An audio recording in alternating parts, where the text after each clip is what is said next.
Now let's talk about organophosphorus compound poisoning. Organophosphorus compounds are easily available. Sorry, this these are easily available and extensively used as agricultural and household insecticides. Okay, so that can be that poisoning can be accidental or suicidal. The children, if they can get hold of these insecticides or these pesticides, then children can take these things accidentally. Okay, or the adults can use poisons for suicide. So these two ways of organophosphorus poisoning are very common in our country. What are the clinical features? The clinical features of OPC poisoning will be the same as the effects of excessive acetylcholine action. So what are the features? Number one, increased secretions. So all the body secretions will increase, like sweating, salivation, lacrimation. There will be bradycardia and decreased blood pressure. Okay. In lungs, there will be bronchoconstriction and difficulty in breathing.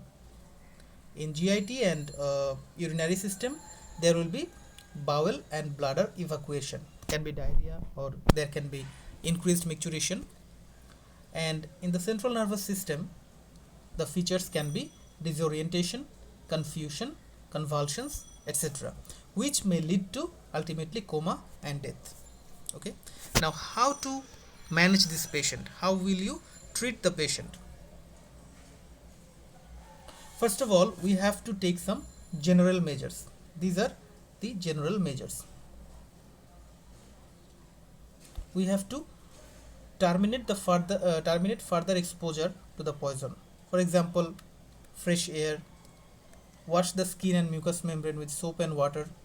You can give gastric lavage if the patient comes within a few hours to expel the unabsorbed organophosphorus compounds out of the body.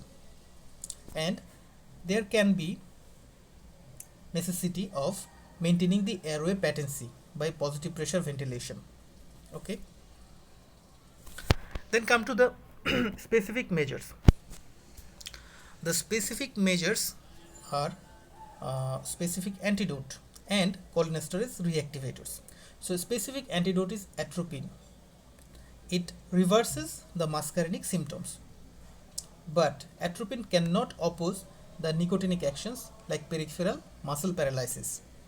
The dose of atropine is 2 mg IV, which is repeated every 5 to 10 minutes until atropinization.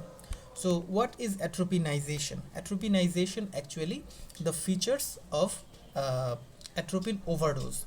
That may be mydriasis, that can be increased heart rate, that can be dry mouth, increased body temperature, etc.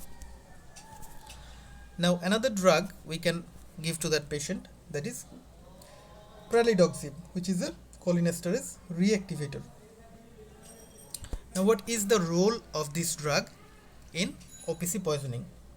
This drug is used to restore the neuromuscular transmission. It removes the drug from the enzyme acetylcholinesterase. Okay, thereby it frees the enzyme to break down acetylcholine, which is our purpose. And it should be given as soon as possible, before aging. We should give this drug before aging.